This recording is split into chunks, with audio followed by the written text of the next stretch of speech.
అడవి Somanpalli check dam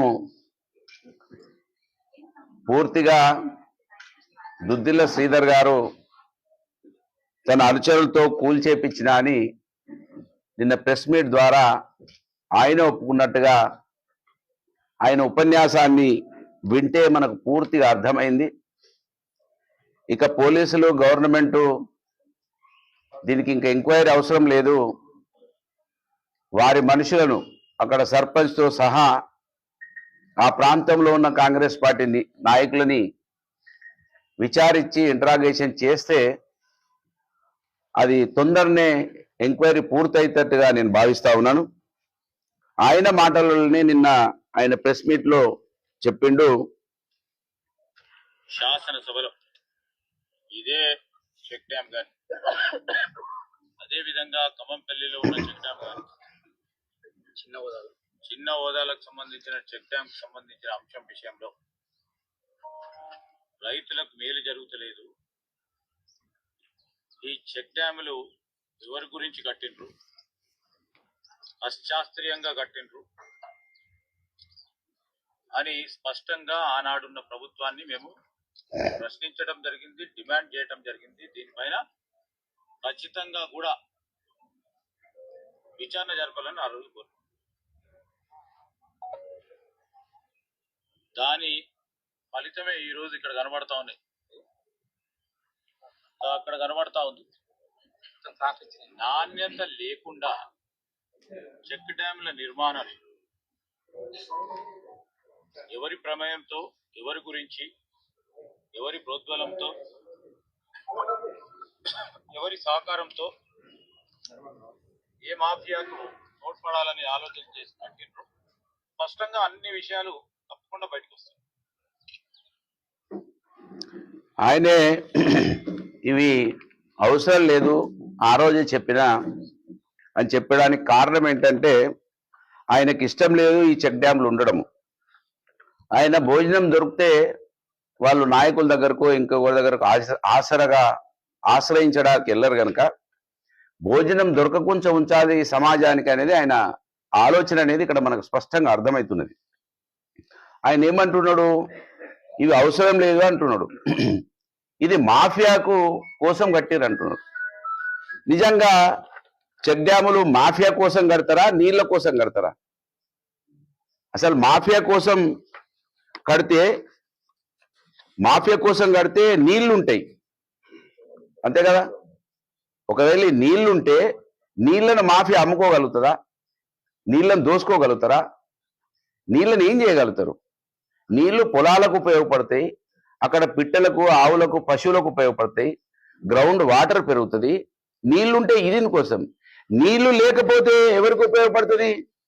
check dam లేకపోతే ఇసుక దోపిడీ చేసుకోవచ్చు, మాఫియా చేసుకోవచ్చు, దాని ద్వారా దోపిడీ చేసుకోవచ్చు. అంటే ఆయనే మాఫియా కోసం కట్టిరంటున్నాడు. అంటే ఇంత అవగాహన రాహిత్యంగా. నేను అందుకే ఈ నియోజకవర్గంలో ఉన్న ప్రజలను పదే పదే దండం పెట్టి అడుగుతున్నా, ఈయన ఎర్రగా ఉన్నాడని చూసి ఓట్లు వేస్తున్నారు తప్ప, ఈయన కులాన్ని చూసి ఓట్లు వేస్తున్నారు తప్ప, జ్ఞానం ఉన్న వ్యక్తి మాత్రం అసలే కాదు. మీకు దండం పెడతానా, ఎందుకు ఎట్లేస్తున్నారని వినయపూర్వకంగా అనేక సార్లు అడుగుతున్న మంత్రిని, ప్రజల్ని. హైదరాబాద్ లో ఉన్నటువంటి సోకాళ్ళు మేధావులు ఈయన చూసి ఓహో ఆహా అనేటోళ్లకు అర్థం కావాలి. చెక్ డ్యామ్ ఎవరికైనా అన్నం పెడుతుంది కానీ చెక్ డ్యామ్ మాఫియాకు ఉపయోగపడుతుందా? ఎంత అవగాహన. ఇవాళ వాటర్ మ్యాన్ ఆఫ్ ఇండియా వచ్చి చూసిండు గజేంద్ర సింగ్ షెకావత్. ఖచ్చితంగా ఇది పేల్చి వేసిండ్రు అని చెప్తున్నాడు ఆయన. ఒకవేళ కూలిపోయి ఉంటే నీళ్ళు ఇట్లా వరద తాకితే ఇటువైపు పడాలి, కానీ అవి ఇటువైపు పడ్డాయి. ఎట్లా పడతాయి చెప్పండి? నీళ్ళకు ఉల్టా వైపు పడతాయా, మీదికి ఎక్కి పడతాయా, నీళ్ళ మీదకి పోతాయా? అంటే ఎంత అవగాహన లేకుండా మాట్లాడుతున్నాడు. ఈయనకన్నా ముందు మాట్లాడిన వాళ్ళు అక్కడ ఉన్న సర్పంచ్ ఇవి మాకు అవసరం లేదు, ఇవి ఎప్పటి నుంచో మేము అద్దంటున్నాం, ఇవి ఏమవసరం ఇక్కడ అంటున్నాడు. చెక్ డ్యాములు అద్దన్న వాళ్ళు ఈ ప్రపంచంలో ఉన్నారు. మరి శ్రీరామ్ సాగర్ ప్రాజెక్ట్ ఎందుకు? ఈయన సోకాళ్ళు ఇల్లు చెప్పుకునే కాంగ్రెస్ పార్టీ వాళ్ళు చెప్పుకునే ఎల్లంపల్లి ప్రాజెక్ట్ ఎందుకు? మరి అసలు చెక్ డ్యాములు గ్రౌండ్ కు కింద ఉంటాయి, ఒడ్ల పాలెం కూడా ఉండే.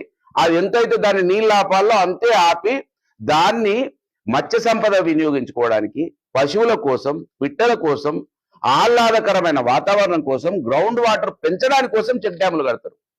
ఈయన అంటున్నాడు దీని ద్వారా పొలాలకు మాకేం లాభం జరగలేదు, పొలాలకు నష్టం, అక్కడ ఉన్న తెలివి తక్కువ దద్దమ్మ. వీనెంబడి తిరిగే వాళ్ళు అంతా తెలివి తక్కువ దద్దమ్మలే ఉంటారు. వీనికే తెలియలేదంటే వీనెంబడి తిరుగుతాడికి ఎవరికైనా తెలివి ఉంటుందా? ఈ దద్దమ్మ తిరిగే వాళ్ళకి ఇంకా తెలివిలేని హీనులు వాళ్ళు చెక్ డ్యాం వలన మా పొలాలు మునుగుతున్నాయి అంటారు. పొలాలు చెక్ డ్యాంల వల్ల మునుగుతాయా? ఇది ఎక్కడన్నా జరిగిందా? ఇదే సోకాళ్ళు దద్దమ్మ దుద్దిల శ్రీధరు మంత్రిని బొక్కల వాళ్ళ చెక్ డ్యాం కూడా వద్దన్నాడు. దాని ద్వారా మంత్రిని మునిగిపోయింది అన్నాడు. ఇప్పటి వరకు 2 ఏళ్లలో ఆ చెక్ డ్యాం వలన నష్టం అవుతుందా, లాభం అవుతుందా, ఆ చెక్ డ్యాం ఉపయోగపడుతుందా లేదా అని ఈ తెలివి తక్కువ బేకు ఇప్పటి వరకు దాని మీద ఎంక్వైరీ చేయించిండా? చేయించలేదు. అంటే ప్రతి దాన్ని ఎవరి మీద బురద జల్లాలే, దాని మీద మంట కాగాలి. ఈయన తత్వం గది. వీడు చదువుకున్నాడు, వీడు మాకు ఎమ్మెల్యే. నిజంగా అసహ్యం వేస్తున్నది నాకు చూస్తుంటే. చెక్ డ్యామ్ అద్దన్న వాడి ప్రపంచంలో ఎక్కడా లేరు, ఎవరు లేరు. చెక్ డ్యామ్ ఉంటే ఎంత అద్భుతంగా నీళ్ళు ఆగి ఉన్నాయి చూడు. దొంగలు ఎవరు అసలు? దొంగలు చెక్ డ్యాములు కట్టిన వాళ్ళ దొంగన అంటారా, కూలగొట్టినోడు దొంగన? ఎవడు మాఫియా? కూలగొట్టినోడు మాఫియా అవుతాడా, కట్టినోడు మాఫియా అవుతాడు? ఇవాళ చెప్పాలి జవాబు దుద్దిల శ్రీధర్. అసలు నీ చదివేటిపోయిందిరా నాయన. నువ్వు ఎల్ఎల్బి అంటావు, నేను అదే హైదరాబాద్ యూనివర్సిటీ చదివినా అంటావు, నీ భార్య ఐఏఎస్, మీ అయ్య స్పీకరు. బుద్ధి ఉందా, జ్ఞానం ఉందా? మాఫియా అంటాడు, ఎవరి కోసం కట్టిర్రు అంటాడు. 2 ఏళ్ళ ఏం బీగినావు నువ్వు? ఇది అన్నావు కదా ఆ రోజు నుంచి. అంటే దీంట్లో ఏమి లేదని నీకు తెలిసింది కదా. ఒకవేళ నువ్వు ఆ రోజే అసెంబ్లీలో మాట్లాడిన సోకాళ్ళు తెలివి కల్లా దద్దమ్మే అయితే నువ్వు ఈ 2 ఏళ్ళ ఏం బీగినావు నువ్వు? ఇవాళ కూలి పొంగని వచ్చి వాడు కూడా కొట్టిండు, వీళ్ళు కూడా ఇది మా క్వాలిటీ అని నువ్వే కూడా నిర్ధారించడానికి అసలు నువ్వు ముందే ఇది ఏంటిది ఇది క్వాలిటీ లేదంటున్నావు. అంటే నువ్వే ముందు క్వాలిటీ లేదని వాళ్ళని ఇంప్లిమెంట్ చేస్తున్నావు అధికారులను.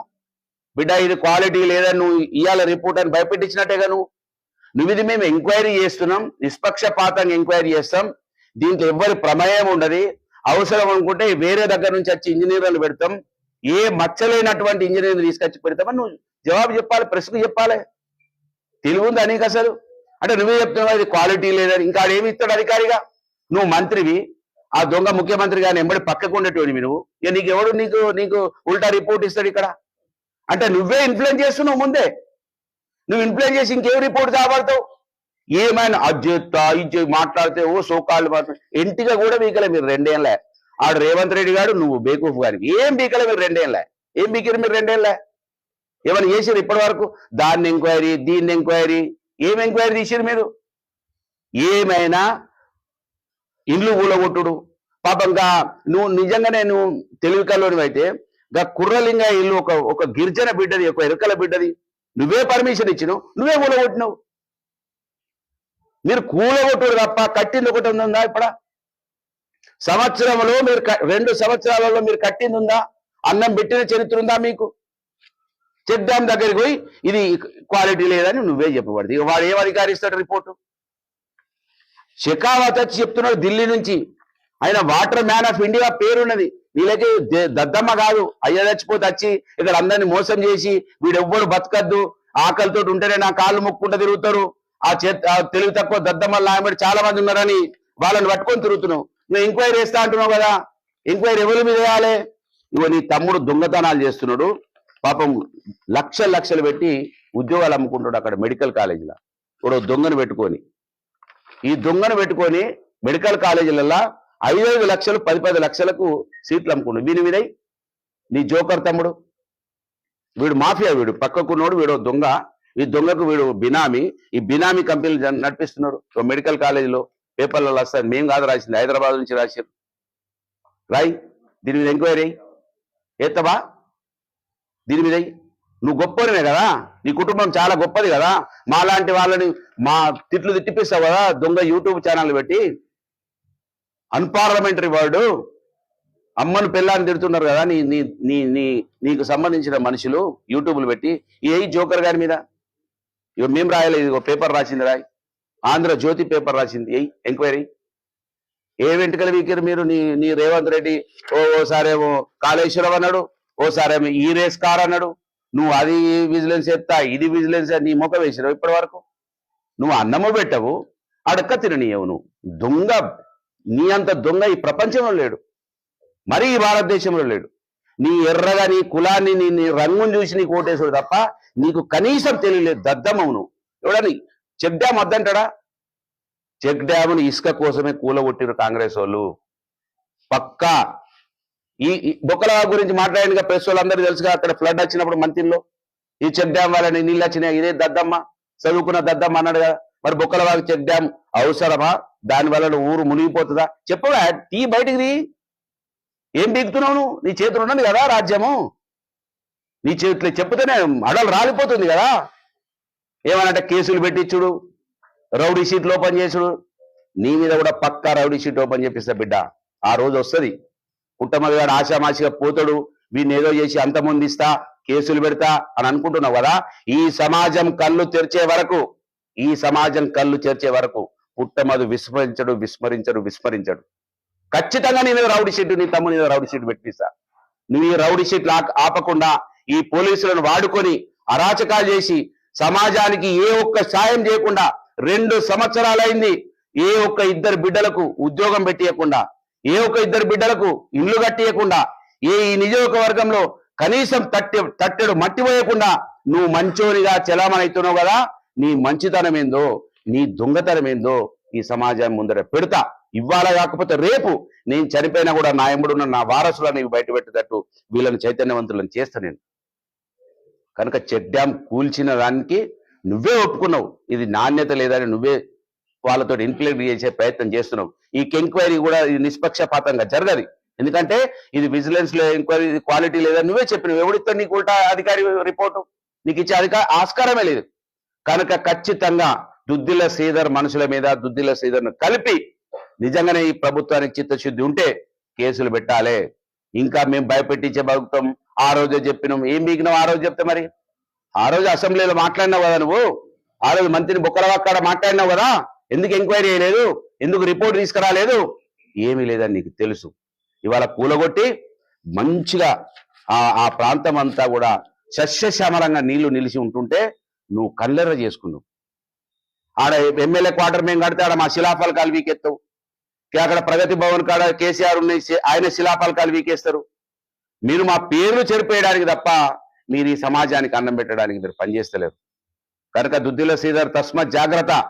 ఈ రౌడీ షీట్లు, ఈ కేసులు, ఈ ఊకదంపుడు పోలీసు వాళ్ళకు కూడా పదే చెప్తున్నాం. వాళ్ళు మారుతలేరు, కొంతమంది మారిండ్రు, కొంతమంది మారుతలేరు. వాళ్ళకు కూడా చెప్తున్నాం, తస్మత్ జాగ్రత్త బిడ్డలారా. మా మీద కేసు అయితే మా అంటే 4 రోజులు పోయేస్తాం, కానీ మీ మీద కేసు అయితే మీ ఉద్యోగాలు పోతే మీ పిల్లలు రోడ్డు మీద ఉంటారు. ఈ దొంగ శ్రీధర్ గాని కుటుంబాన్ని నమ్ముకున్న వాళ్ళు ఎవ్వరు కూడా బాగుపడలేదు. నిన్న గ్రామ పంచాయతీ ఎన్నికలలో కూడా చూసి ప్రజలు ఖచ్చితంగా చేస్తున్నాం.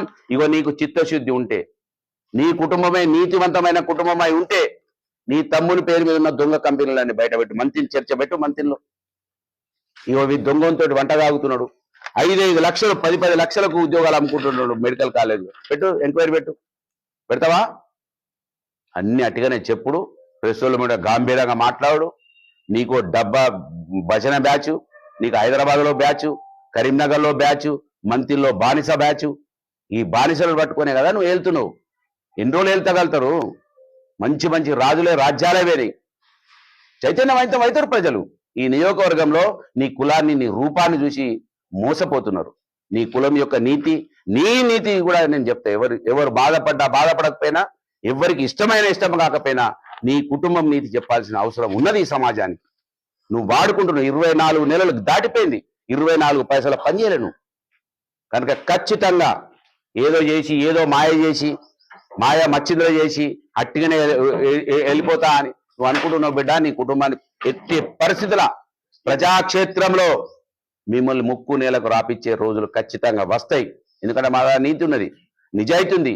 ఈ సమాజం కోసం అనునిత్యం నీలాగా చిన్న కాళేశ్వరం మీటింగ్ పెట్టి ఈ పనులు చేయకండి, మీకు పనులు చేస్తే మాకు పేరు రాదు, మళ్ళీ మేము వచ్చేదాకా అట్నే ఉండాలి. అరే దద్దమ్మా, నిన్న మాట్లాడుతున్నావు కదా, నువ్వు ఏమంటున్నావు? ఈ చెక్ డ్యామ్ వల్ల మాకు నీళ్ళు రాలేదు, కాళేశ్వరం వల్ల. నీ చిన్న కాళేశ్వరం వల్ల ఎవరికి నీళ్ళు వచ్చినాయా? ఆ రోజు 6 ఏళ్ళు నువ్వు అధికారంలో ఉన్నావు కదా, 2008 నుంచి 2014 వరకు. 8 ఏళ్ళు నువ్వు అధికారంలో ఉన్నావు కదా. 7 ఏళ్ళు ఏం చేసినావు మరి? చిన్న కాళేశ్వరం 2 ఏళ్ళ నువ్వు మంత్రిగా ఓని మాట్లాడినావా? సంవత్సరంలో ఈ చిన్న కాళేశ్వరాన్ని పూర్తి చేస్తా అని పాడినావు కదరా నాయన. ఏది చిన్న కాళేశ్వరం? తట్టెడు మట్టి తీస్తలేవు. తల వంచుకో, ముక్కు భూమికి రాయి. నీ మాటలు ఏమైనా అర్థమైతలేదు అనుకుంటున్నావు. నేను ఏది చెప్తే అది వింటారనుకుంటున్నావు నువ్వు. నీ అహంకారం అది. ప్రజాస్వామ్యాన్ని ఒకవేళ గౌరవించినట్టుంటే ఇవన్నిటికి జవాబు చెప్పాలి. నేను పుట్టమది గారిని గుర్తించా, వాడు ఎమ్మెల్యే అంటే నాకు సంబంధం లేదు. అరే నిన్ను కూడా ఎవరు గుర్తించారా నాయన? ప్రజాస్వామ్యంలో వార్డు మెంబర్ నుంచి ప్రధాని వరకు ఖచ్చితంగా గౌరవించబడాల్సిందే. అది నువ్వు మా బాబాసాహెబ్ అంబేద్కర్ గౌరవించి ఉండి ఉంటే అటువంటి మాటలు అనవు. కనుక చెప్తున్నాం, ఆవేశపూరితంగా ఆందోళనగా ఈ సమాజం కోసం అనునిత్యం పనిచేస్తాం. నీ మెడలు వంచుతాం. నువ్వు ఏదైతే ఇప్పుడు మేము మా ఒత్తిడికి ఏమేం చేస్తున్నావో అది మళ్ళీ ఒక ప్రెస్ మీట్లో పెడతాం. ఏం చేయాల్సిందో అనునిత్యం నిన్ను వెంటాడతాం. ఈ సమాజం మేలు జరగాలి. ఒక్క క్షణం మేము వృధా చేసిన, ఒక్క క్షణం మా స్వార్థం కోసం ఆలోచించిన ఈ సమాజం బాగుపడదు. అది మాకు తెలుసు. 78 సంవత్సరాలలో 78 సంవత్సరాల స్వతంత్రంలో ఇంకా మేము పెన్షన్ కోసం ఇల్లు కోసం అడక తింటున్నామంటే కారణం నీలాంటి దుర్మార్గులు పరిపాలించారు కనుకనే మాకు ఈ దుస్థితి ఉన్నది. ఆ విషయాన్ని సమాజం తెలియజేస్తాం. కనుక నేను విజిలెన్స్ ఎంక్వైరీ అయిపోయింది, క్వాలిటీ లేదు, నువ్వెవర్రా చెప్తానికి? నువ్వు చెప్పినాక వాడిని ఇవ్వనట్టే కదా క్వాలిటీ లేదని. వాని ముందే నువ్వు ఇన్ఫ్లేట్ చేసినట్టే. కనుక ఇది ఖచ్చితంగా దుద్దిల శ్రీధర్ కుట్ర ఉన్నది. దీని మీద ఎంక్వైరీ అవసరం లేదు, కేసులు పెట్టాలి, వాళ్ళని పంపించాలి. ఈ ఓన్లీ ఇసుక మాఫియా కోసమే గొడవట్టారు. 2 రోజుల్లో బంద్ చేస్తారని కదా వీడే సోకాళ్ళు ఎమ్మెల్యేగా ఉన్నప్పుడు 2 రోజుల్లో నేను ఈ ఇసుకను బంద్ చేస్తా, ఇది తాత ముత్తాతలు ఆస్తి అన్నావు కదా నాయన. ఏమైంది? నీ తాత ముత్తాత ఇక్కడ పుట్టలేదు కనుకనే కదా నీకు ఆ బాధ లేదు. మా తాత ముత్తాతలు పుట్టిరు అన్నావు కదా, మేము పుట్టిన అన్నావు కదా, నువ్వు పుట్టలేదు అన్నావు కదా. ఆపు మరి మా ఇసుక ఎందుకు ఆపుతలేవు? ఇసుక దోసుకోవాలి. ఆడు 20, 30, 30 లక్షలు పెట్టిరు వీరి మనుషులు. ఇప్పుడు అది సంపాదించాలి. దానికోసం చెక్ డ్యామ్ ఉండొద్దు. కళ్ళలో నీళ్ళు వస్తున్నాయి పాపం అక్కడ రైతులకి. చేపలు పట్టుకొని బతికిన వాళ్ళు దాదాపు 200 మంది బతికిరు. రోజుకు 1000 రూపాయలు సంపాదించారు. రోజుకు 1000 రూపాయలు సోమన్పల్లి సంపాదించిండంటే వాడు అమెరికాలో సాఫ్ట్వేర్ ఉద్యోగం చేసిన దానికన్నా ఎక్కువ. మీరు అర్థం చేసుకోవాలి. సాఫ్ట్వేర్ ఉద్యోగానికి 1,00,000 రూపాయలు అమెరికాలో వస్తే 10,000 మిగులుతాయి. ఇక్కడ సోమన్పల్లిలో 30,000 ఒకవేళ వస్తే 25,000 మిగులుతాయి. 5,000 కూడా ఖర్చు కావు. ఈ జ్ఞానం నీకు లేదు కనుక చెప్తున్నాం. ఖచ్చితంగా నువ్వు ఏది షెకావత్ కన్నా రాజేంద్ర సింగ్ షెకావత్ కన్నా గొప్ప కాదు. ఆయనే వచ్చి చెప్పిండు. ఇప్పటికైనా మేలు కొలవాలి. ఈ సోకాళ్ళు సొల్లు ప్రెస్ మీట్లు ప్రెస్ వాళ్ళు కూడా అడగాలి. కొన్ని ఎట్లా అయింది సార్ ఏందని మీరు అడుగుతలేరు, భయపడుతున్నారు. మీరు ఈ వృత్తులకు ఈ సమాజం కోసం 4 స్తంభాలని గొప్పగా మన రాజ్యాంగంలో చెప్పుకున్నాం. ఏ పోలీస్ ప్రెస్ ఏ పొలిటికల్ ఏ బ్యూరోక్రసీ అని అయితే అనుకున్నామో వాళ్ళు కూడా చిత్తశుద్ధితో పనిచేయాలి. మీరు ఖచ్చితంగా అడగాలి. నేను తప్పు చేశానని అడగాలి. నీవు ఇది ఆరోపణ వచ్చింది, ఎందుకు వచ్చింది చెప్పు, దీని జవాబు చెప్పని నిలదీయాలి. మీరు అక్కడ కేసీఆర్ అడుగుతున్నారు, రేవంత్ రెడ్డి అడుగుతారు, ఇక్కడ ఈ సొల్లుగాని అడుగుతలేరు. మీరు ఈ సొల్లుగాని ఎందుకు అడగద్దు? ఇక్కడ పుట్టి పెరిగిన వాళ్ళు మీరు ప్రెస్ రిపోర్టర్లు, వాళ్ళ ఎక్కడి నుంచి అద్దెకొచ్చిన వాళ్ళు కాదు. మీరు ఈ సమాజం బాగుపడాలని మాకన్నా ఎక్కువ తపన మీకుండాలి. మీరు బయటికి 24 గంటలు కష్టపడి పనిచేస్తున్నారు మీరు. కనుక మీరు కూడా ప్రశ్నించాలి. ప్రశ్నించకపోతే ఈ సమాజం బాగుపడది.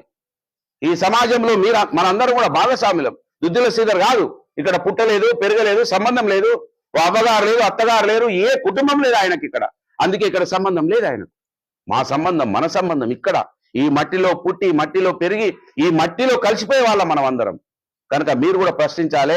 24 నెలల్లో 24 పైసల పనిచేయని ఎమ్మెల్యేలు ఎందుకు నిలయద్దో మీరు మీ ఆత్మ విమర్శ మీరు చేసుకోండి. చేసుకోకపోతే సమాజం బాగుపడదు. మన పిల్లలకు ఉద్యోగాలు వచ్చినాయా? ఏమైనా ఒక ఇండస్ట్రీ వచ్చిందా? ఒక ప్రాజెక్ట్ వచ్చిందా? ఎవరికైనా 4 ఇళ్ళు కట్టించిర్రా? సోమన్పల్లిలో ఒక ఎస్సీ పిల్లగాడు 40 ఇళ్ళు కట్టించారు. నేతకాని పిల్లగాడు, ఆయన పేరేదో మాజీ సర్పంచ్ మదా ఏదో బాపు. మరి ఈ సోకాళ్ళు ఈ దద్దమ్మ అమెరికా పోయి చెప్పచ్చు మీరు సొంత ఊర్లలో సేవ చేయాలని. దన్నవాడలో 4 ఇళ్ళు ఈ జోకర్ గాడు ఏమైనా 4 ఇళ్ళు మొదలుపెట్టినా దుద్దుల సీను. వారి మీద కేసులు పెట్టు, వీరి మీద కేసులు పెట్టు, ఎస్ఐని తిట్టు, సిఐని తిట్టు, ఏసీబీని తిట్టు. ఎవడన్నా అరే అనకపోతే ఆయన అరే అంటలేవట అని రోకలు ఎక్కి అని వాడు అక్కడి నుంచి ఆదేశాలు ఇచ్చుడు. అదే 4 ఇళ్ళు కట్టించడంలో చూపిస్తలేరు వీళ్ళు. ఇవన్నీ కూడా మీరు నిలదీయండి దయచేసి. ఈ మట్టిలో పుట్టిన మనం అందరం ఈ సమాజం బాగుపడాలని మనం కోరుకొని, నేను రాజకీయంలో కావచ్చు, మీరు పత్రికా రంగంలో కావచ్చు, మనం వచ్చిన వాళ్ళం ఉండొచ్చు. మన వెనుక కొన్ని చిన్నగా అదో ఇదో ఓ మచ్చ ఉండొచ్చు. కానీ 99% ఈ సమాజం కోసం బతుకున్నారు. అది పత్రికా విలేకరులు కావచ్చు, అది పొలిటికల్ లీడర్లే కావచ్చు. కనుక దయచేసి ఆలోచించండి. ఇటువంటి సొల్లు గార్చేటప్పుడు నిలదీయండి మీరు కూడా. వాడు మంత్రి అయినా, వాడు ఎమ్మెల్యే అయినా, పుట్ట మదైనా, ఈ మట్టిలో ప్రతి మనిషి ఒక్కడే. ఆ రోజు చెప్పిండు బాబాసాహెబ్ బిఆర్ అంబేద్కర్, ఈ మట్టిలో పుట్టిన ప్రతి ఒక్కరికి ఒకటే ఓటు. పుట్టమదికు 4 ఓట్లు, దుద్దిల శ్రీధర్కు 10 ఓట్లు లేవు, పొల్లాల విజయ్ కుమార్కు 4 ఓట్లు లేవు, కొమరవెల్లి విజయ్ కుమార్, ఒల్లాల సత్యనారాయణకు 4 ఓట్లు లేవు. కోట్లీశ్వరులు వాళ్ళకి 4 ఉన్నాయా? అందరికి ఒకటే ఓటు. కనుక అందరం మనుషులమే. ఆ తత్వం రావాలని మిమ్మల్ని విజ్ఞప్తి చేస్తూ ఈ అవకాశం ఇచ్చిన మీ అందరికీ ధన్యవాదాలు.